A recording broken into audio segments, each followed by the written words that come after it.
Olá, pessoal, sejam todos muito bem-vindos ao canal. E aí, como vocês estão? Tá todo mundo bem? Todo mundo beleza de Creuza? E hoje eu vim trazer uma história surpreendente para vocês. Galera, quem é fã de relatos, quem me acompanha há algum tempo sabe que eu conto relatos há bastante tempo. E essa história me surpreendeu. Pra você que não ficar até no final desse vídeo, você vai se arrepender muito. E no final, eu quero a opinião de vocês. Sincera, tá bom, galera? Deixe o joinha, tá? Se inscreva no canal se você não for inscrito. Compartilhe esse vídeo com alguém que você sabe que vai gostar. E sem mais delongas, vamos ao caso. Essa história, galera, foi uma pessoa que enviou, tá? Eu vou trocar os nomes da pessoa. Assim, tem poucos nomes. E os que tiverem aqui já vai tá trocado. Tá bom? Então vamos logo à história. Olá, pessoal. Meu nome é Karen. E há alguns dias aconteceu uma coisa muito estranha comigo. Eu faço visitas a pacientes terminais junto com a minha igreja em hospitais. E numa dessas visitas, eu me encontrei com esse senhorzinho, que quase não conversava. Ele parecia muito castigado pela vida e aparentemente não tinha nenhum familiar e ninguém ali sabia me dizer o seu nome. Um dia, ele fez um gesto com a mão, me chamando até sua maca. Me aproximei e ele apontou para uma bolsa velha que estava ali no chão. Peguei a bolsa, abri e lá dentro tinha muitos papéis. E um deles me chamou muita atenção.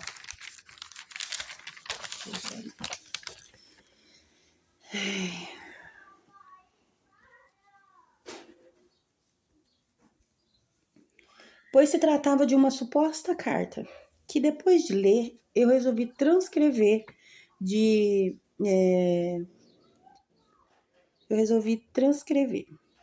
pois o papel estava muito velho e as letras muito bagunçadas. Bom, será que é real? É o que a moça que nos conta esse relato está dizendo. Será que é real ou é coisa da cabeça de uma pessoa cansada da vida cansada da vida sombria inventou? Bom, quando eu voltei no hospital, a enfermeira disse que ele havia falecido naquele mesmo dia que me entregou aqueles papéis. Eu achei muito estranho e quis compartilhar com vocês, para saber se alguém podia me dizer se isso é real e pode confirmar para mim. Vamos ao relato, intitulado A Carta. 6 de julho de 1991. Eu acordei de um sonho muito ruim que eu não lembrava. Demorei a perceber que eu estava no carro do meu irmão, o Pedro. Vi que ele parecia bastante cansado. O dia estava anoitecendo, a estrada tinha muitos carros. Pedro estava muito animado com o novo Opala 1990 que ele tinha comprado. No começo da viagem, íamos da cidade que meus pais moram de volta a Goiás Velho. No início, Pedro correu muito, mas a Larinha, minha filha, que ia no banco de trás, tinha enjoado muito. Então, ele mantinha uma média de 90 km por hora. A Larinha estava dormindo ainda.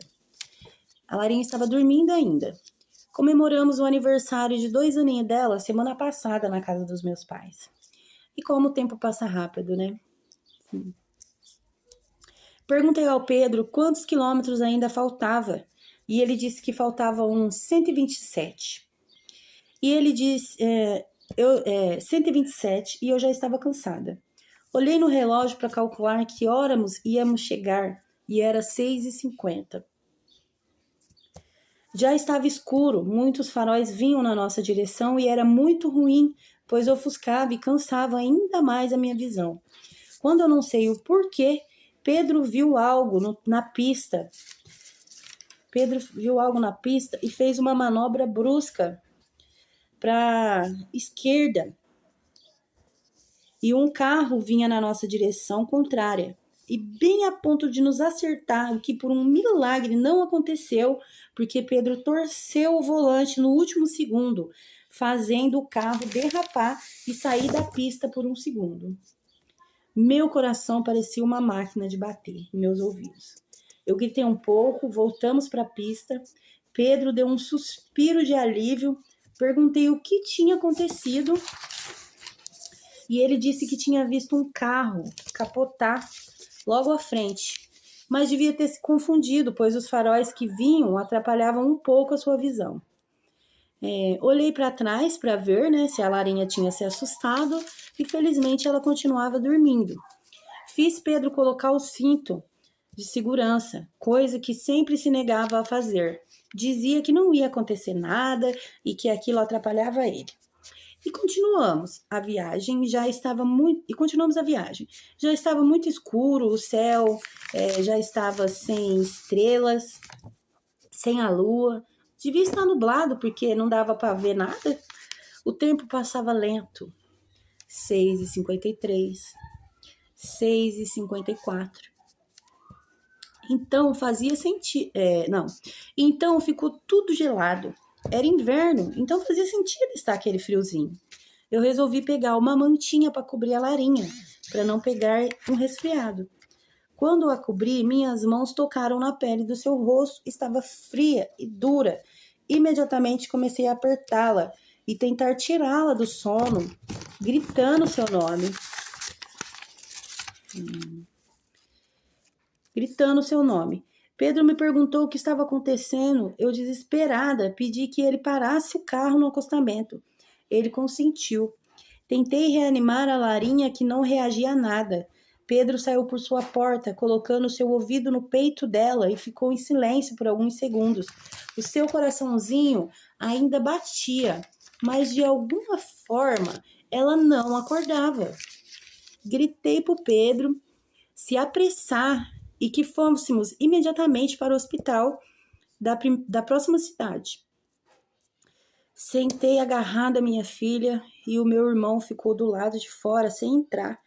E eu gritei o nome dele, mas ele parecia não me entender. Ele olhava para o caminho que estava às nossas costas, olhava para trás. Eu gritei mais uma vez e ele só dizia uma coisa: o vento, o vento. Eu saí do carro, agarrei seus braços, puxando sua cabeça na minha direção. E ele falou: Mana, você sente o vento?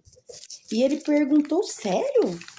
Eu olhei em volta, não havia luzes ao nosso redor. E eu pude ouvir um barulho alto de mato, a roçar um nos outros, mas eu não consegui sentir vento. Bom, você tá maluco.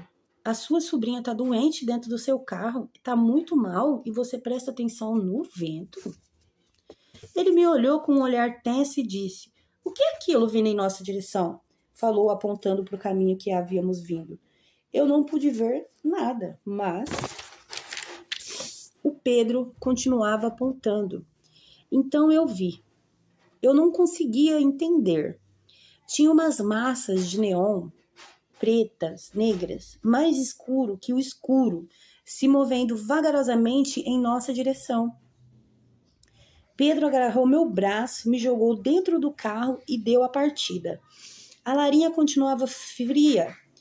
Pedro parecia louco. O que está acontecendo? Perguntei a ele. O carro não sai de 90 por hora. E realmente ele estava batendo no acelerador com a perna e o carro não passava de 90 por hora. Calma, Pedro. O velocímetro deve estar quebrado, disse eu. E ele me disse: não, Verônica, o acelerador quebrou, disse ele, afastando com o pé a alavanca do acelerador. Então freia. Vamos parar e pedir ajuda para levar a Larinha em outro carro. Tá? Você não viu aquilo lá atrás? Disse ele num tom choroso que eu não conhecia. Verdade. São ETs. Eles querem nos pegar. Você não viu? Aí eu dei uma risada alta. Você bebeu, Pedro? Eu não bebi, Verônica. Olha a estrada. Cadê os outros carros? A gente tá sozinho nessa estrada que até há pouco tempo estava lotada. Só então eu percebi que não havia mais carro. E atrás aquela massa negra se movia cada vez mais perto. Eles vieram nos pegar. Eu vi isso na TV, Pedro falava. Calma, deve ter alguma explicação, eu tentei acalmá-lo. Olhei para o velocímetro e ele marcava 90 quilômetros por hora. E o relógio? 6h58, 6h59, 6h60. Hã? Que porcaria é essa? O relógio está marcando 6h60? Pedro gritou um palavrão. Isso é um sinal. Estamos ferrados. E o relógio continuou. 6h61. Então a gravidade começou a mudar. Parecia que estávamos descendo uma ladeira muito grande, apesar de ainda estarmos em uma estrada reta. Então eu senti uma grande força que puxava a larinha dos meus braços. Eu agarrei com força, mas era muito mais forte que eu. Aí eu gritei pro Pedro para que ele me ajudasse, mas ele podia perder o controle do carro. Ele tentou puxar com todas as forças, mas a larinha escapou das nossas mãos e sumiu naquela escuridão. Aos meus gritos. Para o carro, gritei pro Pedro. Ele batia o pé no freio com toda a força, mas não funcionava. Não funciona, mana, dizia ele gritando e chorando ao mesmo tempo. Eu estava desesperada. Eu pensei em pular pela janela. O meu coração estava arrancado pela metade. A minha filha havia sido roubada e eu nem sabia o que estava acontecendo. Calma, mana. A gente vai achar ela. Precisamos precisamos de ajuda. Vamos procurar a polícia. Mais à frente tem um posto policial. E continuamos a mesma marcha. E eu não parava de chorar. O Pedro murmurava coisas indistintas que para mim pareciam um abrir e fechar de boca inútil. Eu só pensava na Larinha. PQP, gritou Pedro, me tirando do transe. Estamos ferrados. Olhei para onde ele olhava e vi que a estrada estava desprendida da terra. Estava desprendida da terra ao nosso redor. Víamos planetas e o que parecia galáxias se movendo rapidamente. Então,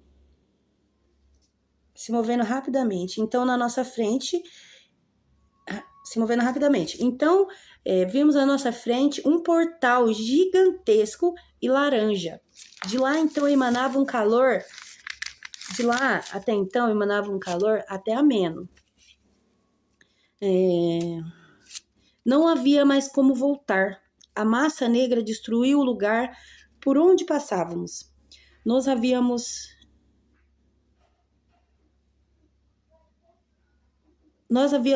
sido capturados e iríamos morrer.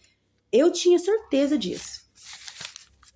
Nos aproximamos do portal, nada lá dentro era visível. Íamos ser tragados pela escuridão de dentro, o calor ardia a pele.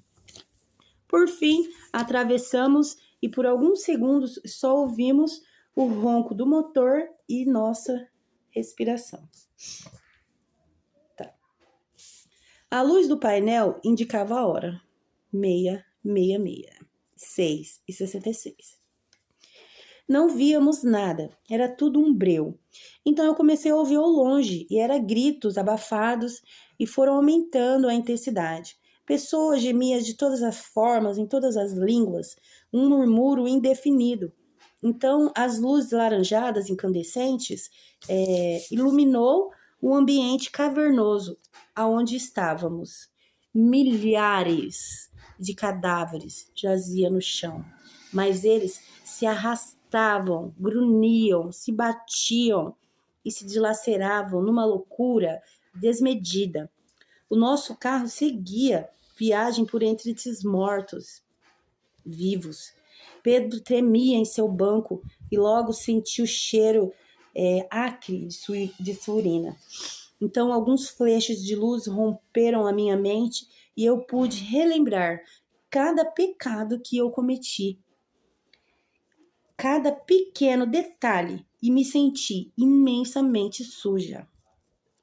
Eu estava no inferno e não poderia mais fazer nada. Tira isso de mim, gritava o Pedro, batendo na própria perna. Tira de mim. Pedro, não tem nada na sua perna. Isso não é a minha perna, gritou ele, tirando um canivete do bolso. Agarrei sua mão e ele disse, essas coisas estão me comendo. Pedro, não há nada aí, você está vendo coisas. E com extrema força, ele se livrou de mim e enfiou o canivete na sua perna e começou a girá-lo com força. E eu gritei, consegui pegar o canivete ensanguentado e jogar para fora da janela. Você tá maluco? E ele me olhou com os olhos de fúria e disse, quem tá maluco é você. Eu preciso arrancar isso da minha perna. E falou isso já segurando o local onde havia enfiado o canivete e rasgando o local com as próprias unhas.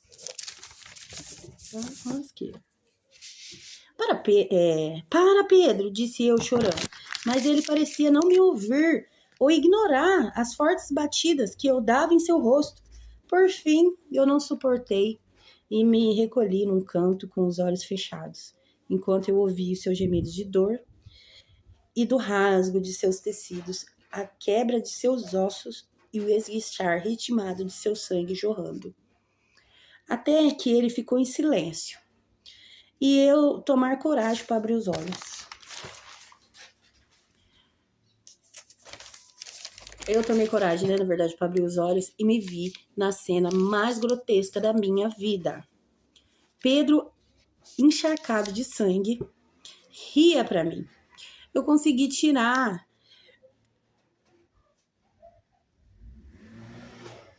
Eu consegui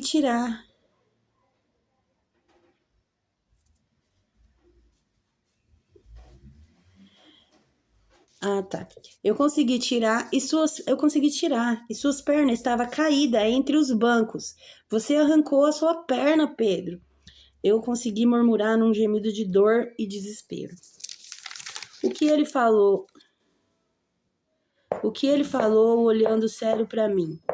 E aí ele olhou para baixo. Desespero. Olhando sério para mim, aí ele olhou para baixo e gritou, se dando conta, enfim, do que tinha feito. Tentou estancar o sangue, mas seu rosto já estava pálido, por tanto perder sangue. O que eu fiz, mana? Eu não sei, mano. Eu só quero sair daqui.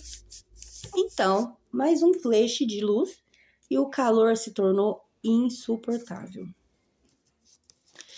Minha garganta secou, não tinha mais lágrimas nos olhos. Pedro, que estava em minha frente, olhou para mim enquanto outro flash laranja nos atravessou.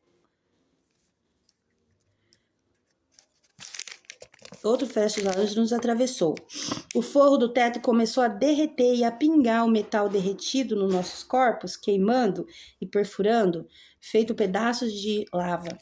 Os olhos do Pedro derreteram na minha frente. Eu senti a mesma dor enquanto as minhas órbitas oculares vazavam. Ambos gritamos de dor nesse momento e é bem capaz de termos morrido. Mas alguma coisa impedia. Sentia a pele desprender do meu corpo, mas ainda sentia em cada molécula a dor. Depois, os músculos, as cartilagens derretendo e se fundindo à massa do carro. Eu não soube precisar quanto tempo depois os vermes vieram, mas eles devoraram a nossa carne até a última fagulha de consciência ser despedaçada. E tudo se fez trevas. Acordei de um sonho muito ruim que eu não lembrava. Demorei a perceber que eu estava no carro do meu irmão, o Pedro. Vi que ele parecia bastante cansado. O dia estava anoitecendo e a estrada tinha muitos carros. Era 6h53.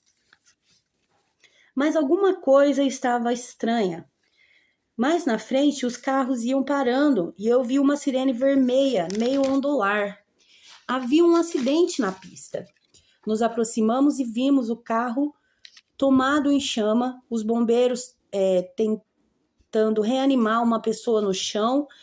Para o maldito carro, eu gritei pro Pedro. A Larinha, a gente bateu. Ele olhou para trás e viu a placa do carro batido. Era a mesma do nosso carro. Por fim, ele se lembrou. Minha perna. De fato, nem acelerador e nem freio funcionaram. A gente morreu.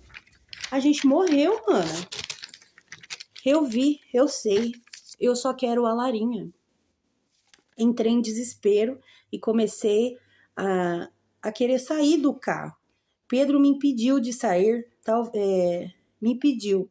Se sair, talvez nunca mais possa voltar. Por favor, fica. E eu a sentir por não entender como funcionava o outro mundo. Ao longe, eu vi 3 pessoas andando na estrada. E ao nos aproximar, vi 2 homens sujos e com barba segurando uma criança completamente maltrapilha. Eu reconheci o seu rosto imediatamente. Era a Larinha. Gritei pelo seu nome, mas ela não me ouviu. Pedro me segurou no carro até as silhuetas desaparecerem ao longe. Eu gritava seu nome e chorava até que tudo ficou escuro e novamente os planetas apareceram. Fizemos o mesmo trajeto incontáveis vezes. Cada vez ficava pior. Pedro sempre furava os olhos ao cruzar o portal. Dizia que tinha feito muitas coisas erradas e agora essas coisas o perseguiam. Por fim, já não falava mais nada coerente. Definhamos sem comida, sem comida. Sim, sentíamos muita fome, às vezes frio, mas sobretudo desespero.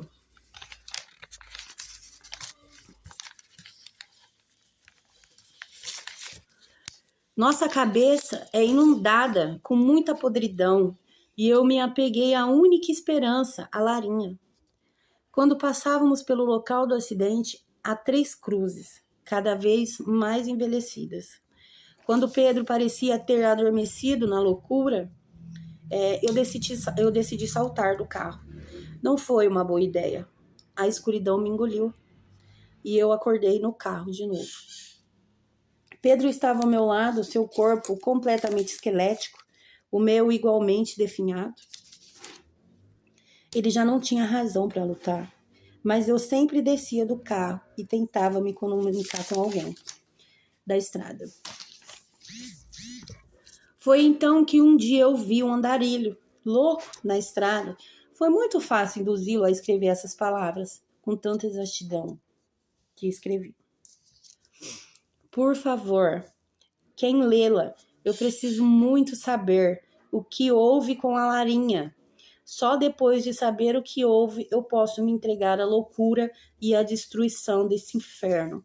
Por favor, me ajudem. Verônica de Oliveira Santos.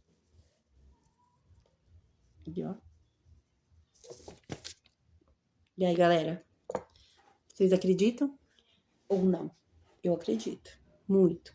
Eu acredito muito na espiritualidade e acredito sim que existem pessoas que estão nesse looping infinito depois da morte. Deixa a opinião de vocês, o que vocês acharam desse relato. Se inscreva, compartilhe com alguém que vocês sabem que gostem, tá bom? E até o próximo vídeo. Tchau!